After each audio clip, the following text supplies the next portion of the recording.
Do you think staying in a marriage for 60 years means it was filled with love?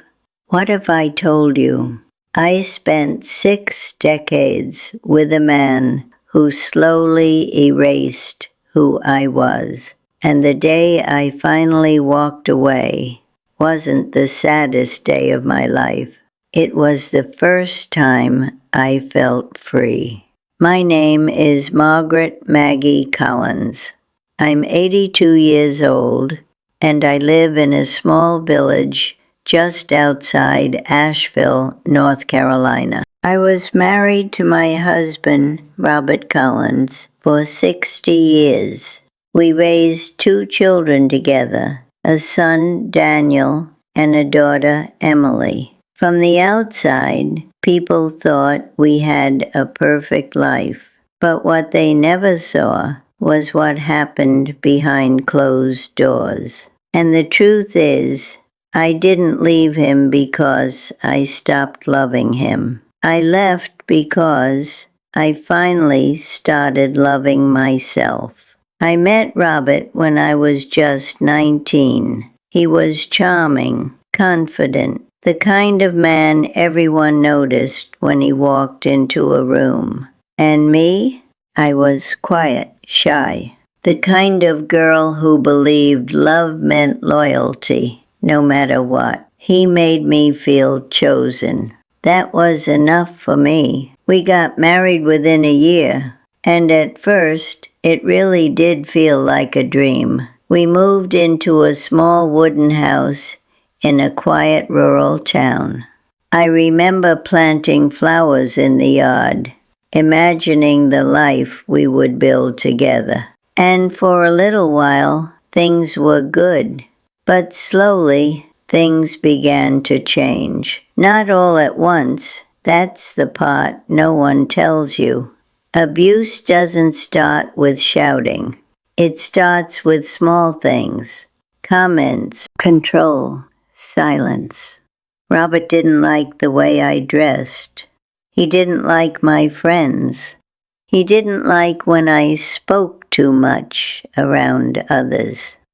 At first I thought he just cared, but then he started deciding things for me.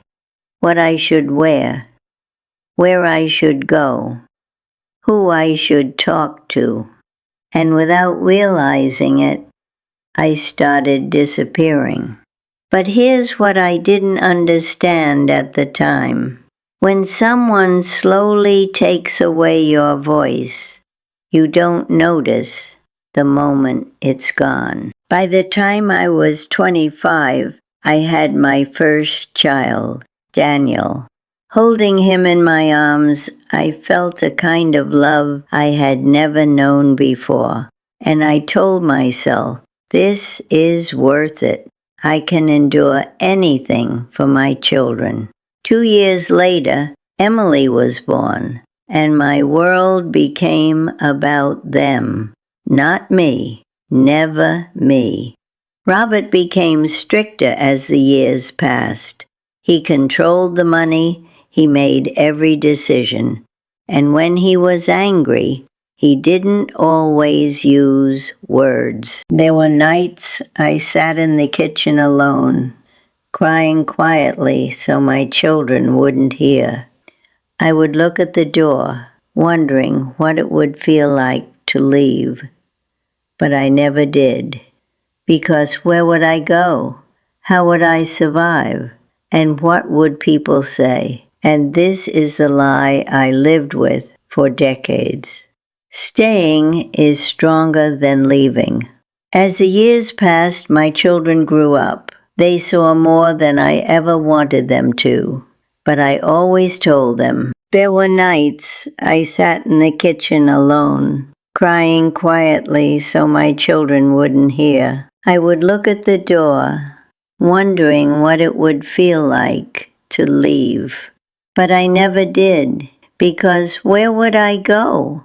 How would I survive? And what would people say? And this is the lie I lived with for decades. Staying is stronger than leaving. As the years passed, my children grew up. They saw more than I ever wanted them to. But I always told them, "Your father is a good man. He just has a temper."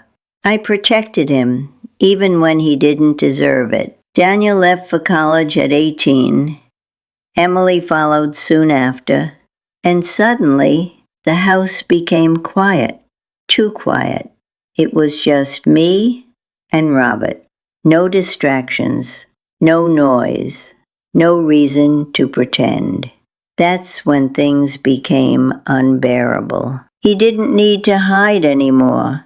His words became sharper, colder. He barely looked at me. And when he did, it wasn't with love. It was with ownership.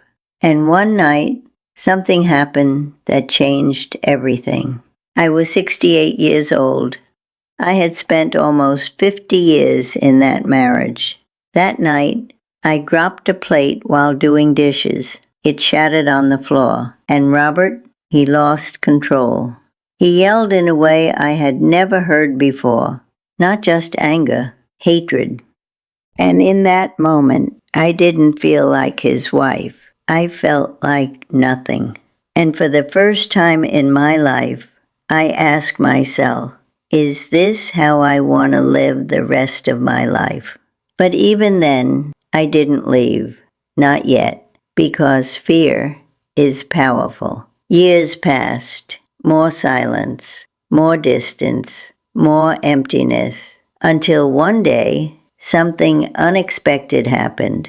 I turned 82. It wasn't a big celebration, no party, no family gathered around, just me sitting by the window watching the sunset. And I realized something that shook me to my core. I had spent my entire life waiting for things to get better, waiting for him to change, waiting for the right time to be happy. And suddenly, I felt time running out. And that's when the real question hit me. What if this is it? What if this is all the life I have left? That night, I couldn't sleep. I kept thinking about the girl I used to be.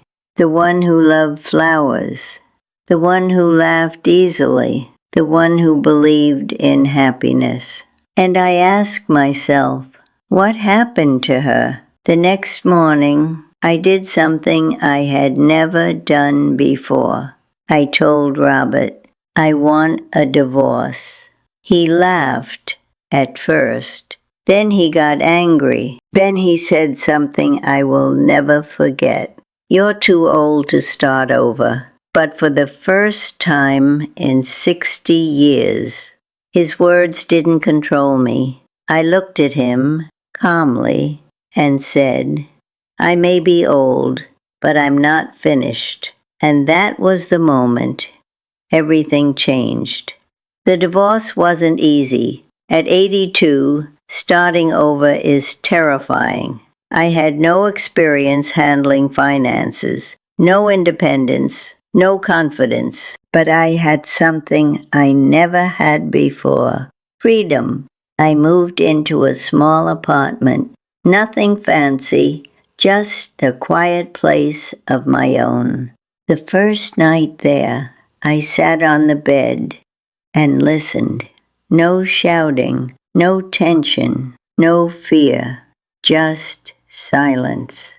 And for the first time in my life, silence felt peaceful. But here's the part no one talks about. Freedom doesn't erase the past. There were nights I cried, not because I missed him, but because I missed the life I never had, the love I never experienced, the years I lost.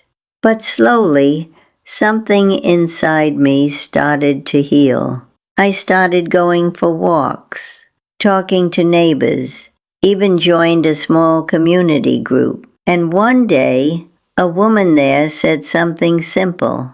You have a beautiful smile. I hadn't heard that in decades. And in that moment, I realized something powerful. I wasn't invisible. I was still here, still alive, still capable of happiness. If you're watching this and you feel trapped in your life, please hear me. It's never too late. Not at 40, not at 60, not even at 80. You are not too old to choose yourself. You are not too late to start again. And the life you think is over might just be waiting for you to begin. Because sometimes the bravest thing you can do is walk away and finally come back to yourself.